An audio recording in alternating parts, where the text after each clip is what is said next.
Good afternoon, everyone, and welcome to the webinar. My name is Dafina Williams. I'm the Executive Vice President of External Affairs at OFN.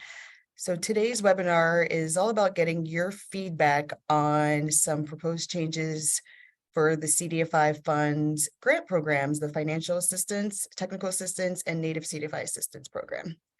This is our second webinar of the week on this topic, and today we're looking forward to hearing from our larger CDFIs. So before we get started, we are hoping for a very interactive session this afternoon with all of you, where we will walk through some questions that are being asked by the CDFI fund, but then we really want to turn it over to you for your perspective. So as we move through the presentation and discussion that's going to be facilitated by my colleague Jennifer Vasiloff, we'll ask you to invite you to come off mute and turn on your camera if you would like to offer your thoughts directly. So to be placed in the queue, please use the hand raising function. And of course, as usual, if you prefer not, you can use the Q&A or the chat function to put any comments you might have in the chat there. So before we dive in, just some quick background on this request for comment. This is really the first time that these applications have gone through any kind of substantive changes or updates since 2017. So while a lot of what you see and what the CDFI fund has put forth are questions around the Paperwork Reduction Act and, asking around things such as, are there enough character counts to answer certain questions, or if certain fields are, sufficient to get the information that the CDFI fund needs. There are also some interesting policy questions in this request for comment that are going to impact the direction of the application and who gets funded and how much funding they would get, and also what types of information the fund is going to be looking for when they're evaluating applications. The request for comment is also going to impact the upcoming funding round. So while the exact date for opening of the next round has not been set yet, it's expected to be fall 2023, and that's going to be a combined FY23 and FY24 funding round in a single application. So that timeline is so that the CDFI fund actually has time to incorporate any information or feedback they get from this request for comment in that next application round. So the comment period closes on May 12th, and OFN is of course planning to submit comments and would welcome your member feedback to inform our comments. And we'll also provide some ways for you to engage in and give your input as well. So this slide here is just some links to the relevant documents that you're going to need to respond. We will drop these, the whole presentation in the chat so you can open those links directly as well. Next slide. So before we get into the kind of meat of the request for comment, we just wanted to spend a little time setting the stage with some data points around the current status of the FA program that is going to be relevant to this conversation. So this chart that you see here shows the average award size over time. The blue line are all awardees, the orange one are OFN members. And as you can see, there's been a lot of kind of volatility in the average award amount, but the trend here is that there's been a steady decline in the average award amount since some changes were implemented in 2017, where the CDFI fund changes application and review process, as well as the award amounts, to focus on providing more awards to more CDFIs in smaller dollar amounts. So the average award amount is also, of course, impacted by the size of the annual appropriation, as well as the number of CDFIs that are applying and are successfully receiving awards. So as we think about the CDFI fund appropriations over time, where we're seeing, $5 or $10 million increases each year, we've also seen a lot of growth in the number of certified CDFIs. And so you can see that average award size has started to drop over time. Next slide. So just to kind of reinforce what I was saying about the number of awardees, I think this chart demonstrates pretty dramatic growth in the number of awardees since the program's inception in 1996, which I think makes a lot of sense that the CDFI industry has grown dramatically since 1996, of course, and the number of CDFI applicants to these programs has also grown, but you can really see in 2017 that there was a really big spike in the number of awardees. And again, that was because of some deliberate policy choices that the fund made to expand the reach of the program to more CDFIs and to more CDFI types. So we're seeing a lot more credit unions and banks getting awards than in previous years, and just an overall increase in the number of awards that are being made. And so with that, we will get into a little bit of conversation around where the fund would go next, should go next. Our agenda today, we're not going to really go through every single question that is proposed in the request for comment. We have identified some key areas that we would like your feedback on, but we welcome you providing your input to us on any part of the application. You can do that by emailing Jennifer or I directly, and we'll have our contact information at the end. But please don't hesitate to kind of give us feedback on anything, but in the interest of time, we're going to focus on these key areas of the proposed rule. So the use of a multiplier, how the financial assistance program could or should be serving Native communities, the CDFI's interest in this sort of deep impact lending proposal, and we'll get into what that means a little bit later, the use of net assets, the net asset ratio to determine whether CDFI is effectively leveraging its balance sheet. And this question about whether or not CDFIs that should be reliant on financial assistance awards to be financially viable. So we really want to hear from you about your experience with the program, what makes sense for the future of the FA program. And so before I turn it over to Jennifer, I just want to remind you, we want this to be interactive, so you don't have to listen to Jennifer and I talk for the next 50 minutes. So please feel free to, come off mute and come on camera and, let us know what you're thinking, or we will be sure to read out and take track of anything that you're putting in the chat as well. So with that, I'm going to turn it over to Jennifer. Thank you, Defina, and thanks to everyone who's joined us today. As Defina mentioned, we're hoping to learn from you, so don't be shy about sharing your advice about some of the questions that the CDFI Fund is asking about the major grant programs. The first topic that we wanted to get your advice about has to do with the financial assistance objectives. The fund is tightening up some aspects of the application. They propose to have applicants identify one financial assistance objective instead of several.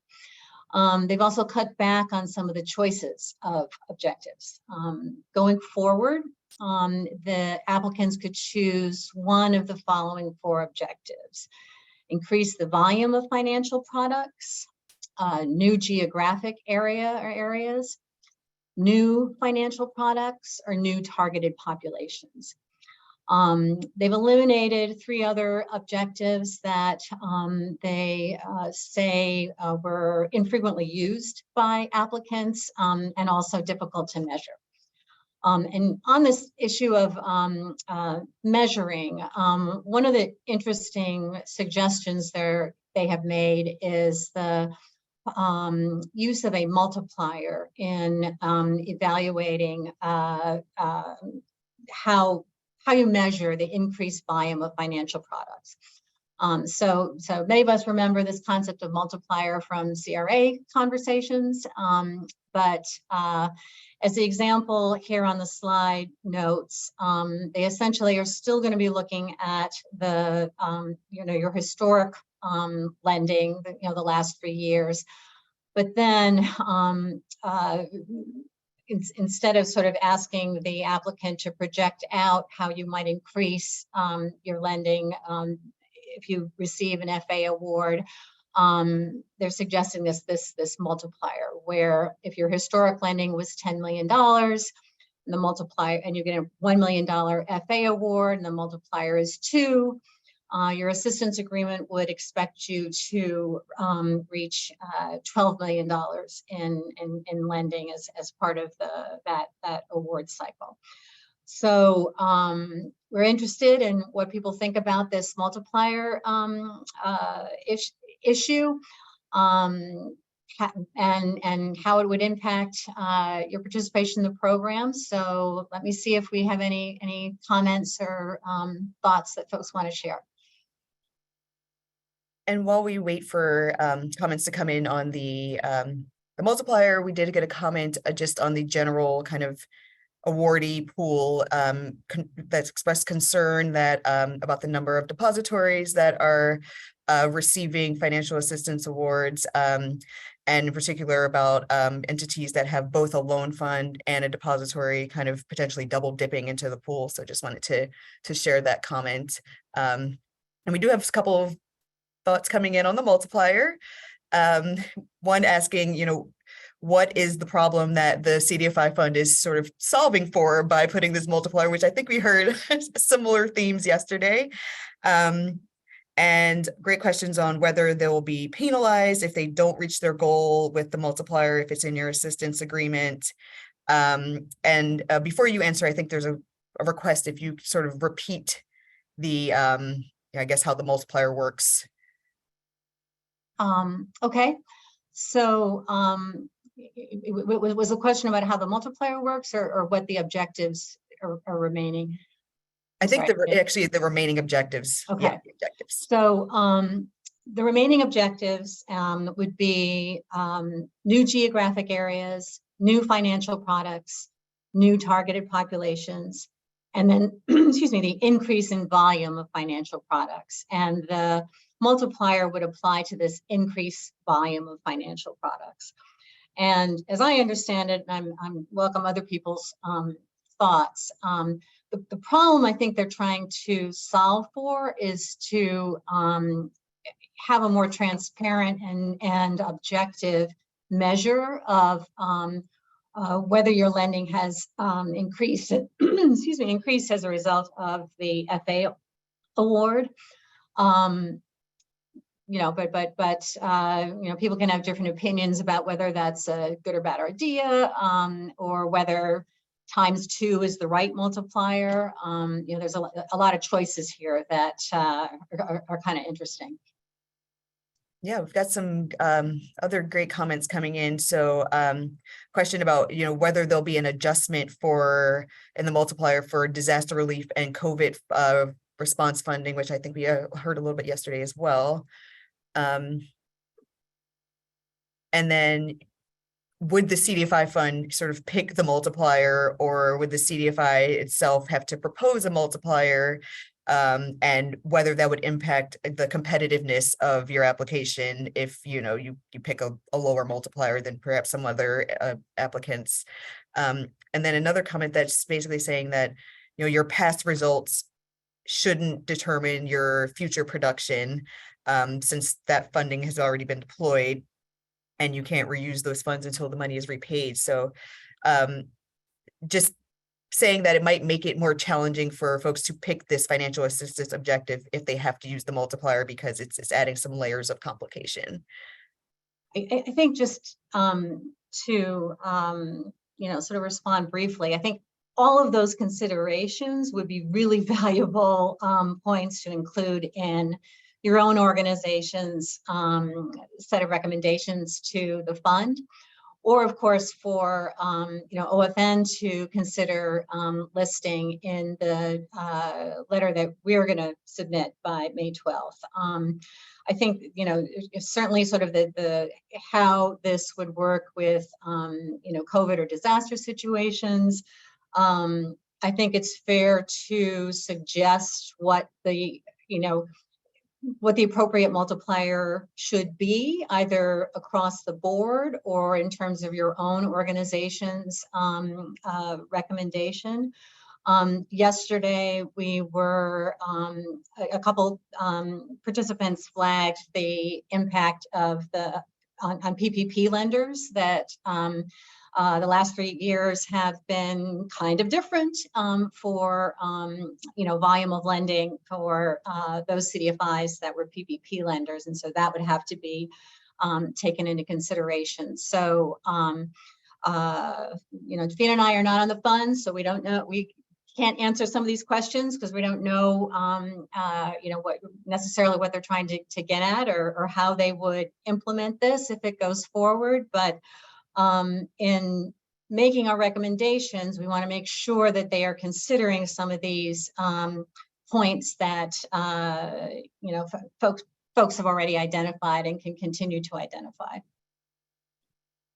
Absolutely. And before we move to the next slide, I think there's a couple of similar comments around, if your award size is less than you applied for, that there should be kind of a commensurate reduction in, the expectation of the volume that you're going to put forth. So, if you apply for $1 million and have projections of volume based on that, but you only get 700,000, you shouldn't be held to what you projected with the $1 million award. So I think a lot of agreement in the chat on that as well. That's a good point. And as lovely as Defina's voice is, reading these comments, there is an option to talk directly. And if, like me, you're having a bad hair day and would rather just have your,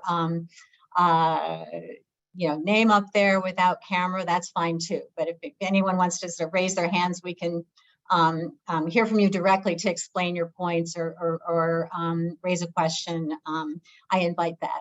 But otherwise, we'll listen to Defina, who's always a pleasure. And anything else on this financial assistance objectives issue?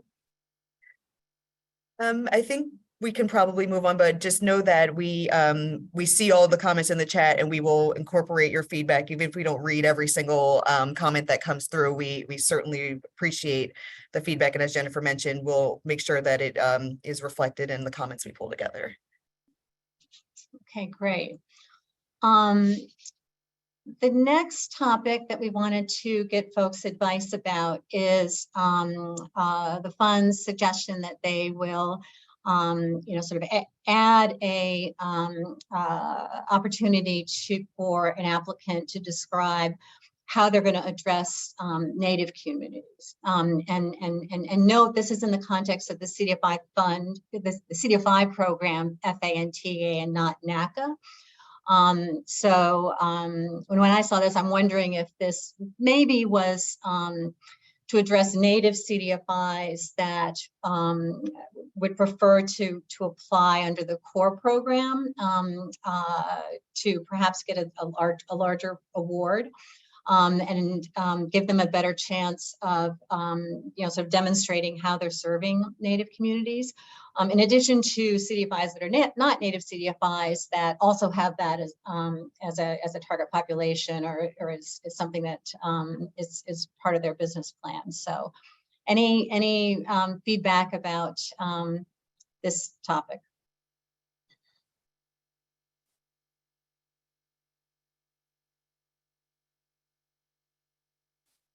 Doesn't seem controversial, at least. So, all right, well, maybe we'll move on to the next topic that we chose to highlight, which concerns deep impact lending. Next slide, please. It was interesting to me as I looked through the proposed changes to the application, the Federal Register noticed that there was a lot of strike-throughs of all the opportunity zone questions that have been a part of the application for the last few years. Kind of another clue that we're in a different administration now, and Treasury has some other priorities. And one of them is this concept of deep impact lending, which they have borrowed from the Emergency Capital Investment Program, ESIP.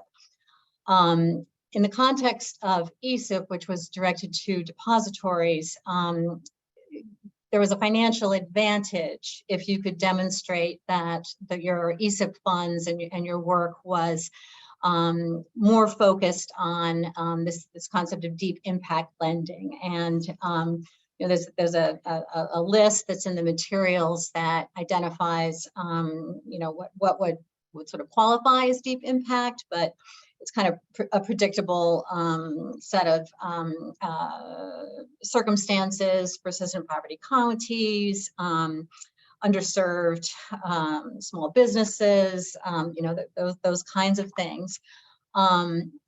Clearly, in the concept of a grant program, you would need to take this into consideration in a different way than how ESIP did. And so I think that's part of what the fund is asking us about, is like, how would you, is this a good idea? And if we decide to go in this direction, how would we implement it? Would it be part of the evaluation process of the applications? Would you use a percentage of overall projected activity, a percentage of the FA award amount that you received? Would it be a dollar volume commitment or something else? So there's like a lot of ways you could, sort of try to structure the program to encourage deep impact lending. And I think this is an important area for the industry to, make recommendations around. And I think we do have Charles Hammerman who wants to say something. So great.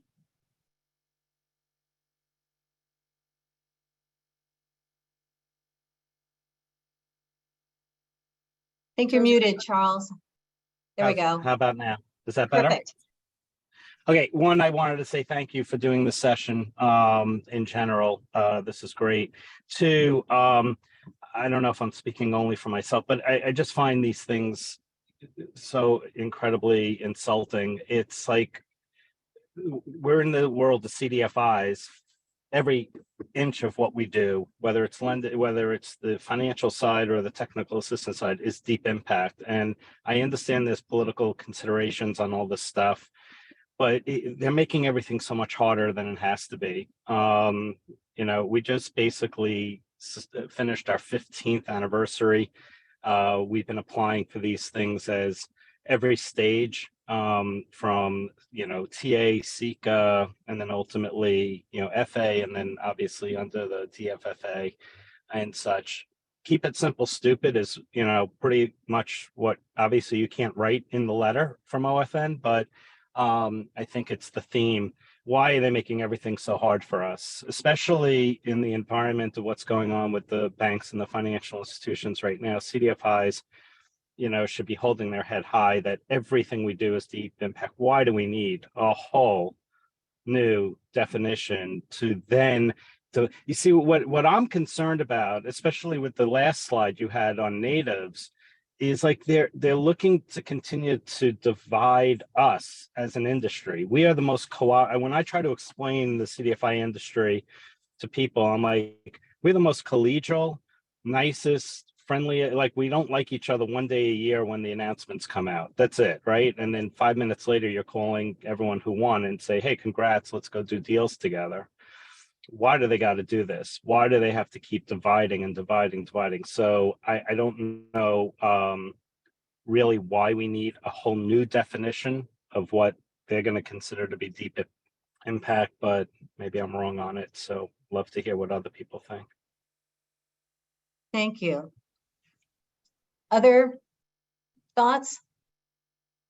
And while we're waiting to see if anyone else wants to raise their hand, there's a lot of agreement in the chat with what Charlie just said around, CDFIs are already doing deep impact lending and it's just adding layers of complication. We have a couple of questions around how this designation would actually impact your chances of actually receiving an award, like how will it be ranked and impact the evaluation criteria, which I think is a very fair question as well. And we do have one person that's saying they don't know what the definition of deep impact is, so I don't know if you want to walk through what they proposed as we wait for other folks to see if they have other thoughts. Sure. So this is, and folks can find this on, I don't have a page numbers on mine, but it's directly written out in the materials the fund released. But the criteria include lending or investment to low-income borrowers, mortgage lending to other targeted populations, lending or investment in persistent poverty counties, lending or investments in Indian reservations and Native Hawaiian homelands, lending investments in U.S. territories, lending investments to underserved small businesses, deeply affordable housing financing, and public welfare and community development investments. So some of these are like terms that are relevant in other statutes that folks might be familiar with. Some of them are just kind of geographic. But anyway, that was it. It was interesting. I think we have another person who wants to chime in. Bernadette, if you want to unmute and come on camera if you want, but you certainly don't have to. Hi, thank you so much. It made me rejoin. My name is Bernadette Victosh, and I'm with Rural Community Assistance Corporation. And I just want to agree that was going to be my question as well, of what you just read off of what the definition of deep impact lending. It sounds like, well, I know for us is the work that we do, right? And one of the things that we've discussed is that the FA is one of the most flexible sources of funding that we currently get. And one thing that we noticed when we were doing PPP lending is that because it was so rapid and we were able to get it out as needed, we actually increased pretty significantly the number of Indigenous and Native loans that we made. And that was, we saw just really because of the flexibility of those monies. And so how can they support this, but again, without dividing it such that instead of responding to what we need and what the communities need, we are now needing to meet certain metrics of every different category. That is what it sounds like people want to avoid, because even with the types of folks we fund, that's going to fluctuate as well, in addition to the volume, right? So yeah, I guess if that we're going to add all these different type of metrics, is there a way to do it in which it's more of a big blanket and we have a lot of options rather than being tied to really specific things in the agreement that will then negatively impact fluctuating needs? Thank you. And a couple more questions concerning whether these deep impact metrics or requirements would sort of tip the scales in favor of depositories and negatively impact loan funds, and just some comments around whether, are depositories kind of going as deep as loan funds are, and would they be penalized in any way? And then we have a question from Calvin around whether the CDFI fund will allow persistent poverty geographies to be at the census tract level, which I don't think we know from this notice, but it could be a recommendation we could make. Fair enough. Great. Other thoughts people want to share about this issue?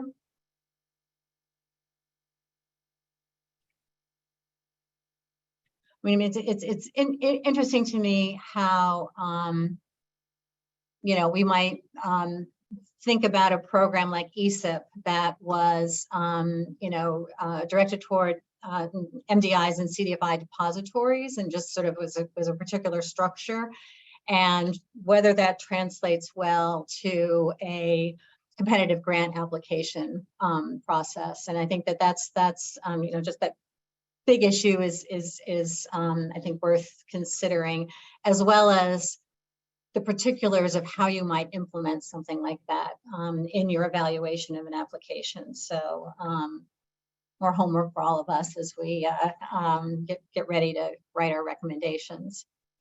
And I believe Calvin actually has his hand up. Excellent. So we'd love to hear from you. You unmute, Calvin. We'll hear from you directly. Okay. All right. I think I'm unmuted, right? Yes.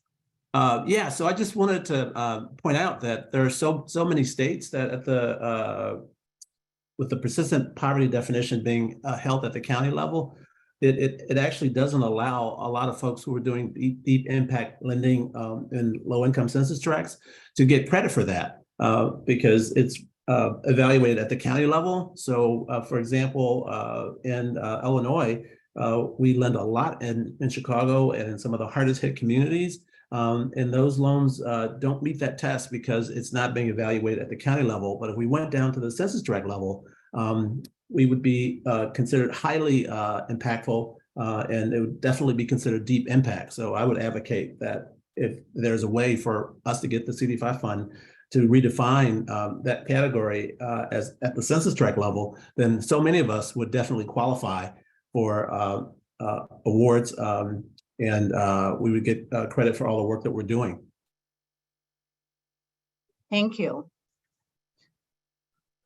And I think we had a very helpful comment in the chat that the fund is actually asking about an expanded definition of a distressed census tract that looks at investment area thresholds, including median family income, poverty, unemployment, and persistent poverty over the last 30 years. So perhaps there is a way to, sort of get at this issue, which seems to have a lot of support in the chat as well for evaluating at the tract level instead of the county level. Great. Oh, Any Calvin, other comments? Go ahead, Pina. I didn't know, Calvin, if you were hand raised again, or did you not have it down?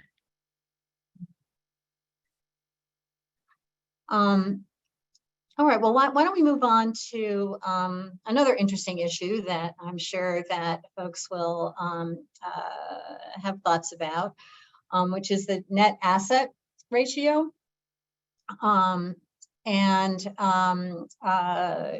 Here again, the CDFI fund seems to want to prioritize awards to CDFIs that are most effectively leveraging their balance sheet, and where an FA award will have the most impact on the CDFI's growth and ability to leverage additional funds.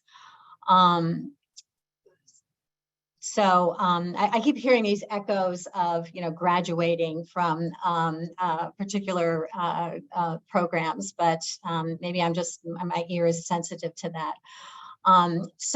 Anyway, the questions they're asking is, sort of on your screen there, which is, is this the right, is net asset ratio sort of the right thing to be looking at? If so, what is the appropriate target benchmark? CDFIs, particularly loan funds, are asked to look at net asset ratios in a lot of contexts, but wondering if folks have comments or observations about this topic.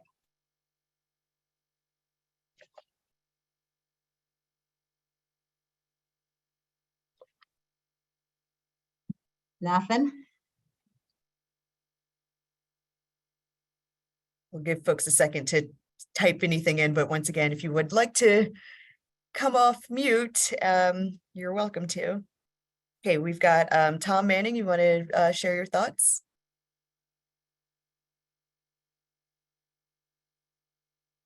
You might be on mute still.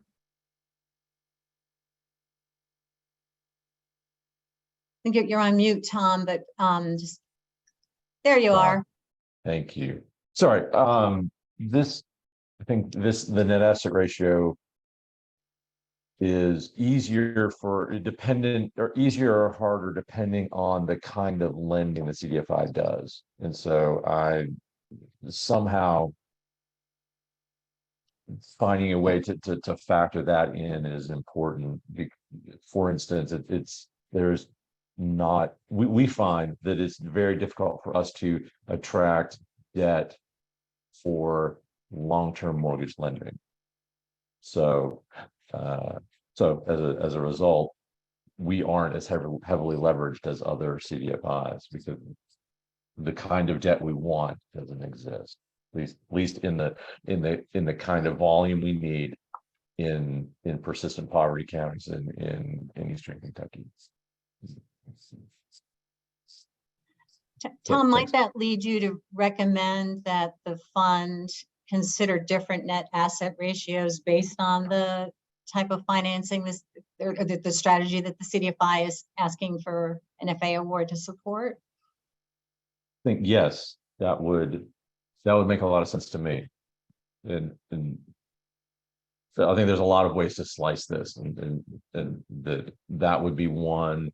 Looking at trying to come up with a metric that tried to approximate how much debt was available So if you're serving the coal fields of Eastern Kentucky, how much debt can you actually attract?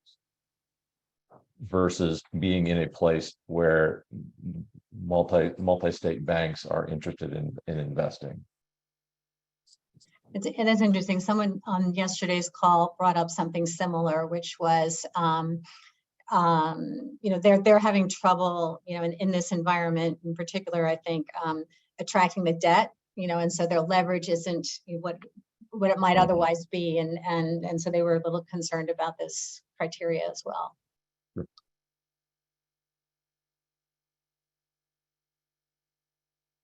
There seems to be quite a bit of agreement in the chat, both with the challenges of attracting debt capital, especially in rural communities, as well as having different types of net asset ratio based on lending and asset size. So I believe we have someone else who wants to come on live. So Sam Scarden, if you want to unmute yourself, we'd love to hear from you. Great. Yeah. Thanks, y'all. The Climb Fund, we're a small business loan fund in Charleston, South Carolina. Really appreciate this opportunity. I don't know if there's going to be a separate liquidity slide, but I mean, liquidity has to do with net assets. Cash is an asset. Something that really throws us off on formulas and metrics like this in the past is when we have just a highly restricted large funding source. So, we have a large pot of money that is very restricted. But unfortunately, that creates it makes our asset ratio and our liquidity kind of deceptively different than it actually is in terms of the money we're applying for. So, because we have several $1 million parked in a loan fund waiting to be deployed, that's going to take years to deploy, it makes it harder to get less flexible cash because people look at our balance sheet and see a lot of cash, look at our asset ratio and see a lot of assets. So it's a frustrating thing that we've run into in CDFI fund before, that we look more liquid than we actually are. We have stronger asset ratio than we actually do in terms of the money we need, the purposes that we want to use the money that they have for us. So I'd like to get away from asset ratio and liquidity questions because of how restrictive a lot of our cash is and how hard it is to convey that on a spreadsheet. Thank you. Your point and some of the other ones that were raised kind of reminds me of some sort of general advice when all of us submit these comment letters, which is, although certainly, some individuals at the CDFI fund are pretty knowledgeable and sophisticated about the different types of CDFIs and the different circumstances, some are not. And also these comment letters have a much wider audience. And so including specific examples about, your CDFI circumstances or challenges becomes part of the public record that, it has its own value. And so I would encourage folks to consider, including some of these specifics in the comments that you make or the recommendations that you share with OFN that we can use as examples, because it does serve to, educate a wider audience about the specialization and the sophistication, frankly, of our industry and how we have a lot of different approaches to doing our work. I think Charlie Hammerman, you're up next if you want to come off mute again. Yeah, I think he's off mute on my screen. I am off mute. So it's segueing off of Jennifer's comments. So there are other audiences just besides the CDFI fund. So we should try to get some consensus as a group in making the comments on that asset ratio, because what is the fund talking about? Are they talking about getting off of the 20% and moving it to a lower amount?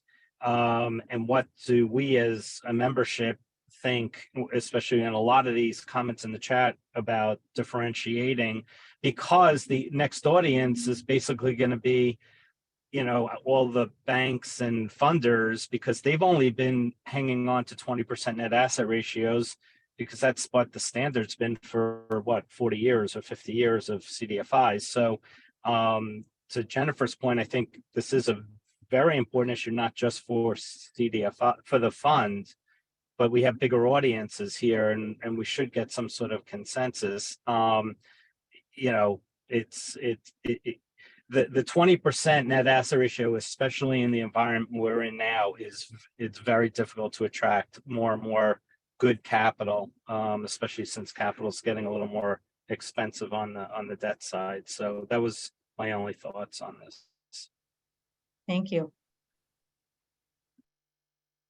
And I see some other comments in the chat as well, commenting on, the need for net assets to help keep pricing down. And I think that's especially relevant to what Charlie just said around, the increasing cost of debt. So we will do our best to sort of land the plane on all the different recommendations that we're seeing on this issue. Yep, just some agreement in there. I think we probably move on to the next. Okay, great. Yesterday we had a pretty rich discussion about the SECA program. I suspect this is sort of less relevance to this group, but before we move on to our final topic, I just ask if anyone has thoughts that they want to share about the small and emerging CDFI assistance program and some of the changes that the fund is considering. Okay, let's move on to and the next issue, which is continued viability for CDFIs, which is the next slide, please. Once again, I keep hearing this graduating concept in my ear, but anyway, they don't use that language. They use viability independent from the CDFI fund. So as we know, I mean, the statute, I think appropriately, expects an applicant to the CDFI program to have the capacity to operate without receiving an FA award. They don't want to be in the position of propping up an organization that would fail if they fail to receive an award in any given year. They seem to be taking it a step further, perhaps, or at least they're asking a question about it. Which is sort of, would a model where CDFI, one of the specifics that was interesting is they asked, would a model where CDFIs receive significantly larger awards for a 3 to 5 year period put them in a position of viability independent from the CDFI fund?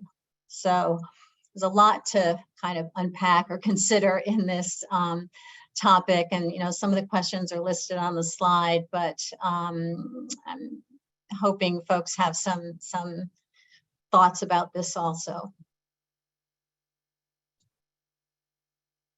Hi, Carla. We'd love for you to unmute and let us know what you think. Unmute. Okay, can you hear me? Yes. So I find this so frustrating, and having been around since before there was a CDFI fund, the whole purpose was that it's clear it's hard to find the kind of capital that CDFIs need to build their net assets. And that hasn't changed, and the sense that we're going to someday be self-supporting entirely, it's like, why can't you build affordable housing without subsidy? Because it doesn't work in the market, and we're filling a market need. And I can understand their concern about, if you're expecting that the FA award is what's going to fill an operating, deficit every year. That's not what we want. But the idea of graduating, it's like it is just so contrary to how the industry started, and they're investing in strong organizations, and that need never goes away, my opinion. Calvin? Jennifer, can you hear me? I do. Oh, great. So yeah, I'm with Carla. I think that most of us, whether it's appropriate or not, we really sort of view the CDFI fund as sort of evergreen financing for our work that we think should be indefinite. There shouldn't be a cap. We shouldn't be invited to apply for large grants that would then receive a tie-off letter and not be encouraged to come back to them forever again, that we would have to then go and find other sources that might be scarce at any given time. So I'm wondering if we should spin this question around and get them to realize that they're an absolutely essential element for how this industry operates, and that we should all be able to take advantage of the program, and that's the core value proposition that they're bringing forward to the field. And in fact, we should expect for them to grow their appropriations so that we all have more capital from the CDFI fund to take advantage of, not less. Thank you. Hey, Vicky, do you want to chime in? You might be on mute. I don't know how to, can you hear me? Yes, yep. Okay. I do not know how to do this in Zoom. I'm embarrassing myself in front of my colleagues. No, I wanted to echo something that Jennifer Vasilov said probably a couple of iterations ago, and that's going back to the deep impact. And I did have a question around taking something that was applicable, and I am supportive of our banking and our credit union colleagues. We all work together. To Charlie's point, we're the most collaborative industry I've ever had the opportunity and privilege to be a part of. But I do think we need to think about this, where this deep impact, concept was first created and how it applies to a different legal and operating structure. I mean, banks and credit unions have regulators. And the other thing that struck me was at the, I believe it was at the CDFI Coalition Institute. Everything's running together in my head now. I believe it was, or maybe it was even a New Markets conference. I'm blanking, but at any rate, I'm going to get his title wrong. Noel Pollo really took ownership of this concept of deep impact and with great pride. And I'm wondering if this is sort of something that he just feels very strongly about because he created it. If that's the case, I don't know the history. But I think there's this feeling that the fund politically always has to be pushing and has to be demonstrating and explaining and justifying to Congress, look at what we're doing with this money. And I think to what other comments that have been made, we're doing a lot. We've demonstrated that through the pandemic, but we don't have to continually be heading towards that cliff because the work we're doing is really good. So I don't know if that made any sense, but I'm going to see if I can lower my hand. Thank you. Thank you, Vicki. And sort of stepping out of my sort of facilitator role for a second, I'll just raise a question in my mind is how some of these questions related to the application interact with some of the certification reforms that the fund is also in the process of figuring out. And if certification is changed to the extent that some of the concerns about bad actors become less top of mind, whether these other measures like deep impact, maybe become less important. I don't know. That this is sort of Jennifer's little thought bubble. I think, Charlie, did you have your hand up again? Yeah, I did, only because on this slide with regard to the viability and this whole issue about making it sound like the FA award is a faucet where you turn it on, turn it off. Obviously representing the disability coalition that obviously we're going to work with you guys on our comment letter. They can't discuss it in this context because you can't get a DFFA award unless you get an FA award. So to talk about FA separately as its own thing, like you could turn it on and off because you've gotten to self-sufficiency or viability, whatever the language they're asking us, it's going to conflate their own program. Because even if you are an established CDFI and maybe that year you don't need an FA award for your own sustainability, but you do want to expand your work in the disability field, you're still going to have to apply for an FA award. So I'm just warning you that, or for anybody else on the phone that may not know that, we're obviously going to address. And I think that there's, I mean, I always take this liberty with comment letters, but even in this specific sort of request for comments, there is a sort of catch-all. What other advice do you want to offer? And so, Charlie or anyone else, I would, encourage you to not be shy about making other recommendations or sharing specific experiences that are relevant to them thinking about this program overall.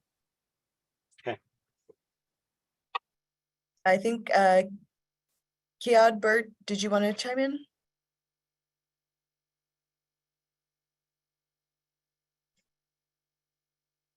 No, maybe not. All right. Well, I think there's a lot of agreement with your comments, Jennifer, as well as Carla's in the chat, just around, the role of the CDFI fund grants and what it means for CDFIs and how they see themselves.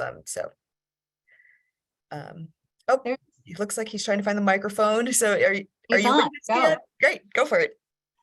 Can y'all hear me? Yes. Oh, perfect. I wanted to echo some sentiments on the deep impact lending, just to kind of go back.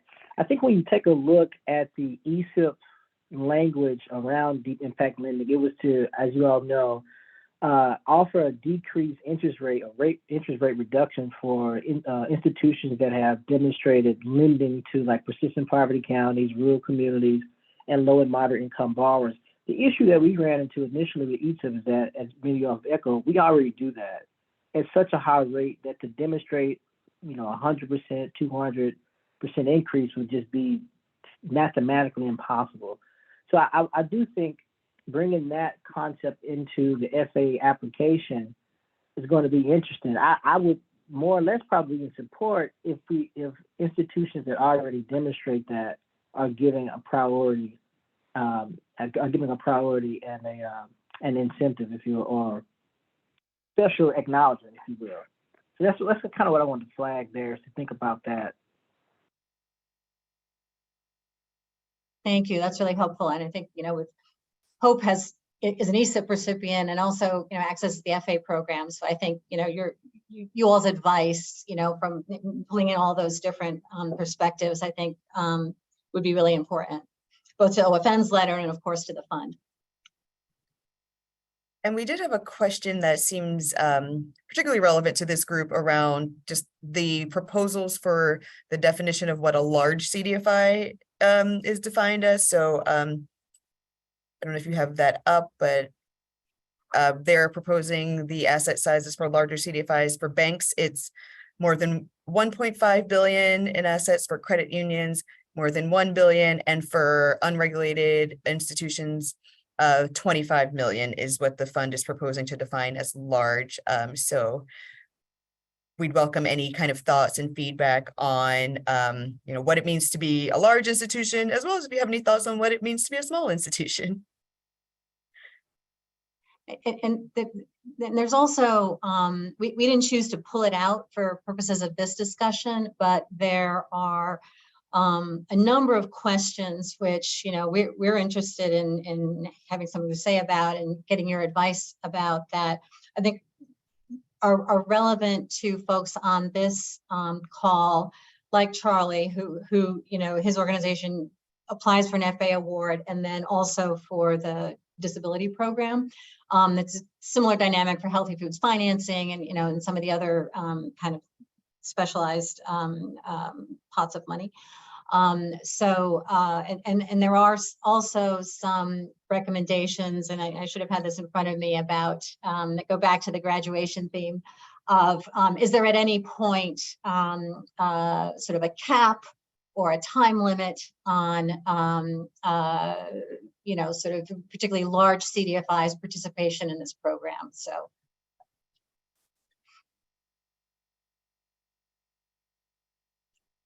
Yeah, I think we can move on to wrapping up, and we can certainly share the link to this presentation in the chat before we actually end the webinar.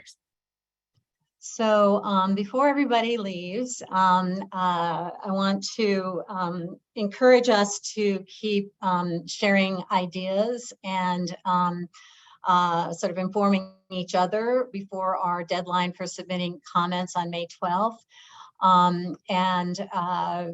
OFN, we've had these 2 webinars, which are really helpful. We have a public policy committee meeting of our board of directors next week, which I think we'll also be having a discussion with them.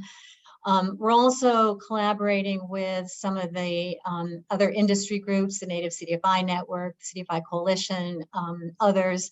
So our intention is to provide, sort of an outline or a template or a draft or some resource based on all this information that we're getting, and share that out with the OFN members for your consideration in whatever comments you choose to make, but also to give you an opportunity to react to us that, I saw this point on page 2 and I couldn't disagree more, and here's why. So look for that. It won't be May 11th, but it won't be tomorrow. So sometime hopefully as we all keep working on this together, we'll do this opportunity to make recommendations justice.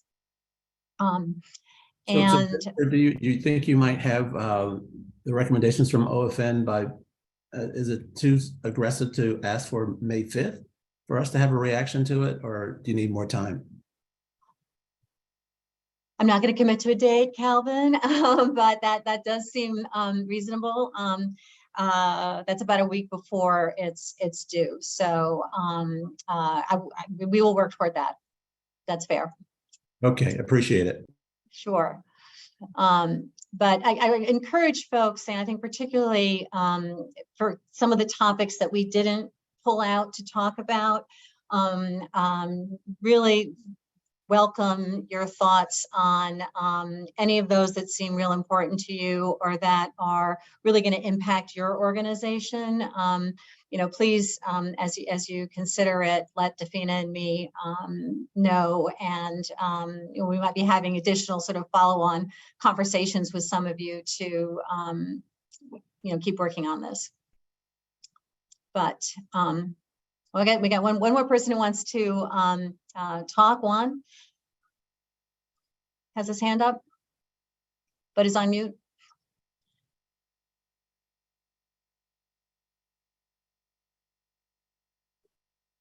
Or maybe not. Well, Jennifer, I just want to thank you and Dafina for hosting this call. This is very informative, and it's been a great discussion.